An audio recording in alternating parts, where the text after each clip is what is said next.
今仔日5月19是白色恐怖記憶日。77年前，這國民黨政府嘛是佇這同一天來宣布戒嚴，了後這台灣就來經歷這白色恐怖時期。真濟人是因為言論甲思想受到政治的迫害。即馬文化部國家人權博物館是佇今仔日來舉辦紀念典禮，甲這個受難者前輩致意。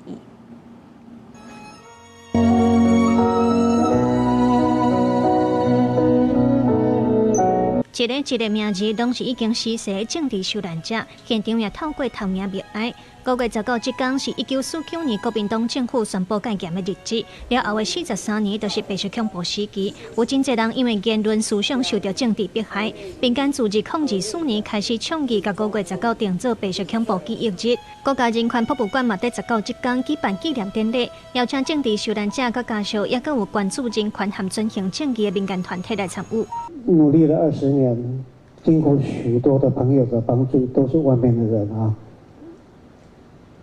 得到這麼樣的幫助，才讓杜孝生這個名字重新被看見。以前都只有紀念228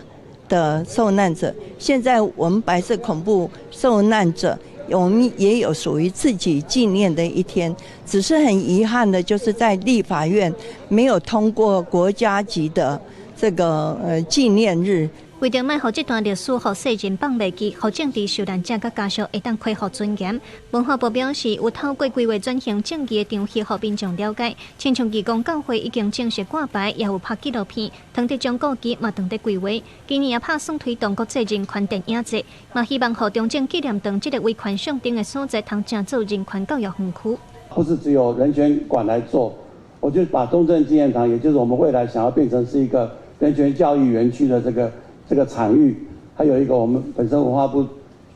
擁有最多影片的這個影視廳中心，我把3個單位綁在一起，在台灣開始辦這種人權影展。文化部長表示，希望透過無同形式，讓愈濟人了解轉型正義的重要性，來推動社會和解。另外，5月19這天，全國27個不羈遺址也開放民眾參觀。國家人權博物館嘛有辦人權時啊，甲紀念音樂會，希望和大眾同齊認捌歷史的創傷，創造民主人權的未來。記者盧尚珠、鄭俊佑、林旭凱新北報道。